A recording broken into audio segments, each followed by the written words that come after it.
Put your hand down. My name is Jose. I'm bringing you the deck profile for my Dragonic Cross It is time to do the Legion build. thing. To start off, I have my starter, there's a Soldier Conroe. After a long hiatus, he finally got unbanned. So I'm so glad that he got unbanned. I feel like the deck's gotten so much better, at least my particular build, now that he's back. The reason why, for me, he works better than the Legend deck starter, Desert Hero Uju, is the fact that for 1 point counterblast and retire, I can search for any grade 1 I want from the deck or lower. So I have access to my G-Guards, I have access to my toolbox grade 1 lineup that I can adapt to the needs of the situation, whether I want to draw a card, search for a card, or etc. that uses for my favorite lineup. Continuing my grade zeros, I have the standard 4 heals. I'm running the Legend deck, Sanzu Master Genjo, because it's a foil trigger, and I'm trying to make this deck as shiny as possible. And I'm running a total of 4 draw triggers, 5 draw triggers. Phil Kelly calls a must to get rid of those annoying starters that decks tend to have, and then it also fills the soul that fills some of my abilities. And RP, if you ever find yourself in need of additional power and you have enough cards in hand that it won't affect your defense or your offense, he's good to have to help fill up the soul for several of my units' effects. I don't depend on the soul too often, but there are times when I would need cards in the soul, and these cards help me fill up the soul. And our next prize is another Flores. And I do 7 crits, 3 of the original embodiments of Spiritar, and 4 of the Dragon Knight Janet, the Blade Master crit. The reason I run them is because in my J-Zone I do run Blade Master unit, even though my deck is Overlord, and I find the most useful when comboing him with Blade Master. And his ability, by sending him to the soul, if I have a Blade Master Vanguard when it attacks, it's 5k, it allows me to draw an additional card to help with my defense for the following turn. Next round, rock, paper, scissors, shoot. Grade 1s, I start off with 1 Dragon Knight Follow. I don't see a lot of people using them in particularly an Overlord deck. But I don't see a lot of people using him at all. I think he's pretty good. He's worked really well for me. Particularly when I stride Titan. If I still haven't used Conroe, I would use him to search for Fallow, because when it boosts a unit with Blaze, it gives an additional 5k, which makes him 10. Then if that unit becomes blazing, it's an additional 5k. So it puts pressure by forcing my opponent to guard and attack that for 36,000. That's 36,000 with a critical. So it forces them to drop more cards to guard. And comboing that with Janet will help you plus even more with the additional power in the drawing. It's a 1 of Tar.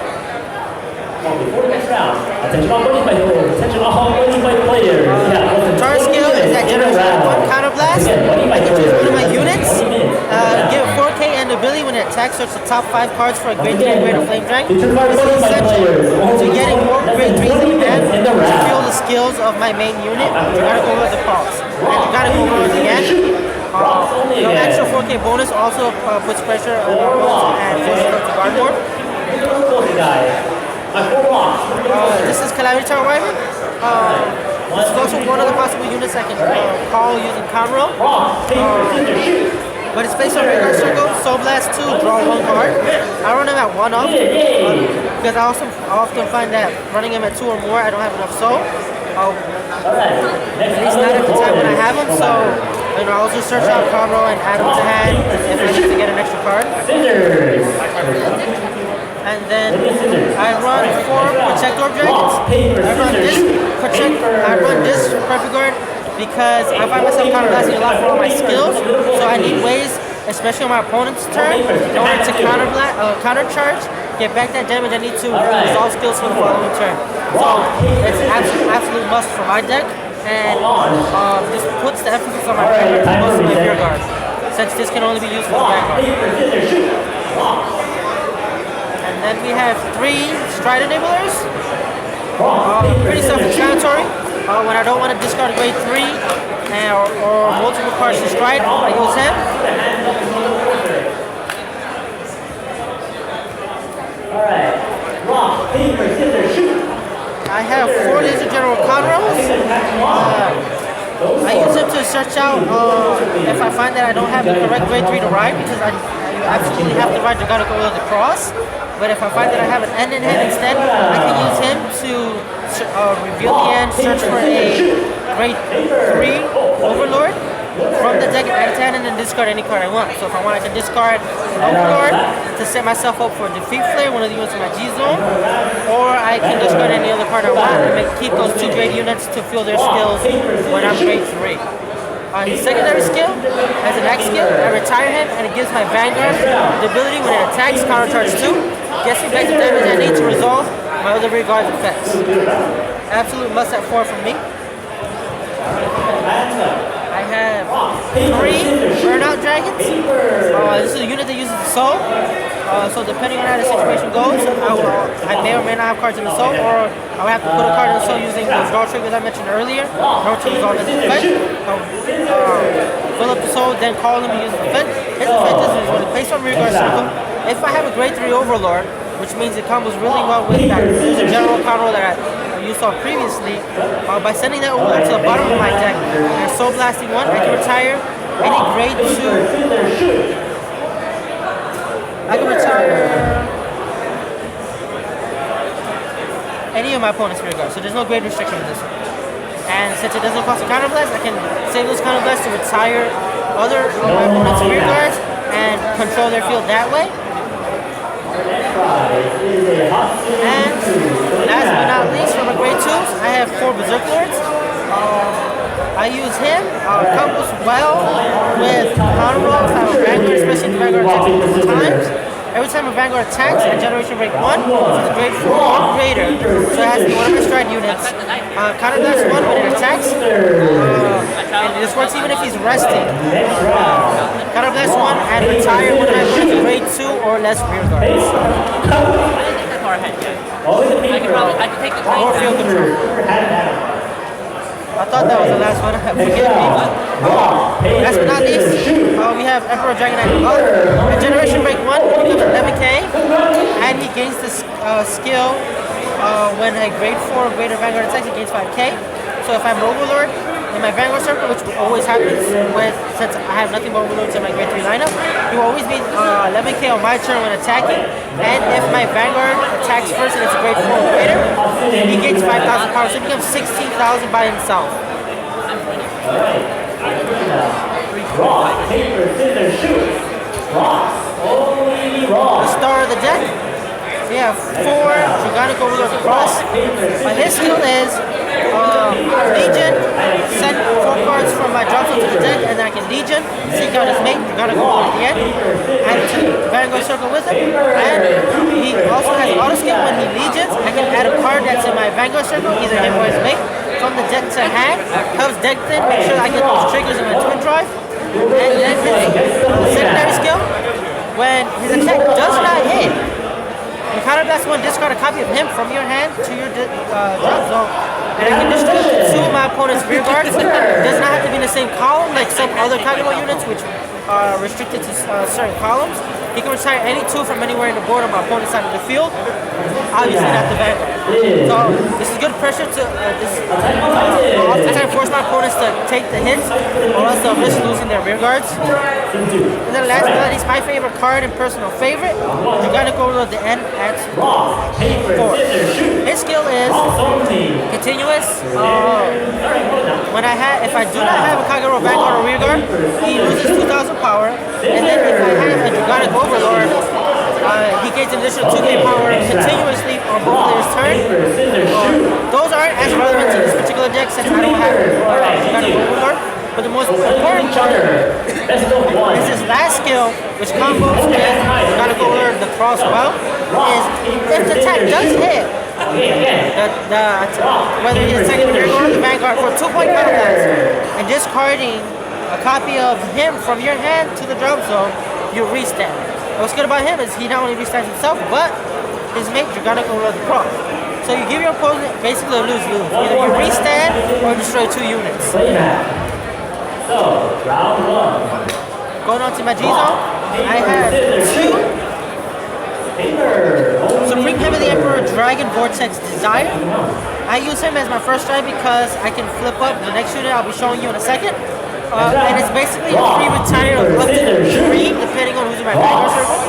If I have Just the Cross, counting him and himself when it attacks, I flip any unit from my G-Zone face up, and I can destroy, if the attack hits up to the number of units in my Vanguard circle, I can destroy that many units from my opponent's side of the field. So if I have Just the Cross, then attacking him, and if the attack hits, I can retire 2, 1 for each.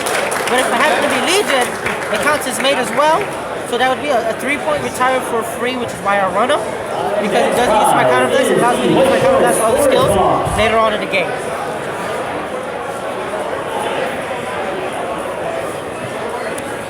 Round 1. I have 4 Supreme Heavenly Emperor Dragon Dragonic Blade Master Titan. His skill is an axe skill. At Generation Break 2 counter blast 1, hit a unit in your G-Zone face up. If you do, for each face up copy of him in the G-Zone, you get to retire one of my opponent's and then he gains an additional skill. So comboing him with Desire the previous turn, allow me to flip 1 face up. So when I use this skill, I can flip up another one. I can retire 2 units on my opponent's side of the field, and then he gains the skill. His skill is when he attacks. His secondary skill is when he attacks. And the second part of the skill is when he attacks. If he is blazing, then he gains a critical. So retiring my opponent's rear guard helps me get the blazing if I need to go critical and force my opponent to guard in order to prevent him from getting too much damage.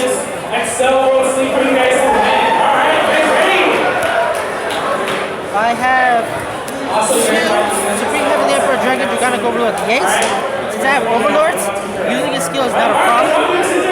His skill is Act, Counter Blast 2. By flipping a couple of face up, he gets Drive -1 and the ability to restand by discarding an Overlord and another card from your hand. When he does that, he gets an additional 5k. Combos well with Berserk Lord and the Hollow to either retire 2 units for a 2-point Counter Blast or gain an additional 10k power because every time he attacks, the Hollow will gain 5,000 power. Also, if you have Conroe on the board and you retire them, you'll counter charge 4 to help pay for Berserk. So it makes it basically free to retire 2 units and restand. So getting rid of units in the back row, this is my go-to because it bypasses resist. Since it doesn't target any unit and nukes the entire back row if the attack hits for 1 plus no blast, I run them at 1 because sometimes you need to weaken their back row in order for you to survive. And last but not least, another one of my game enders, Transcendence Dragon. Transcendence Divine Dragon Dragonic Noble Bay. His skill is a Counter Blast 1 GB2, flipping up your hit face up. My opponents have 5 damage, then they can't call great. Well, they can't call great ones regardless. But if my opponent has 5 damage, their trigger effects are nullified. So at 5 damage, if they take a hit, heal triggers are nullified, draw triggers are nullified, crit triggers are nullified, stand triggers are nullified. Not only do they not get the bonus, they don't get the power as well. It's good for ending games if your opponent has low hand and 5 damage. So last but not least, I want a total of 5 G-Guards. Start off, a staple, 3 Denial Griffins, used for getting rid of annoying rear guards that are attacking or have skills that resolve as a result of hits.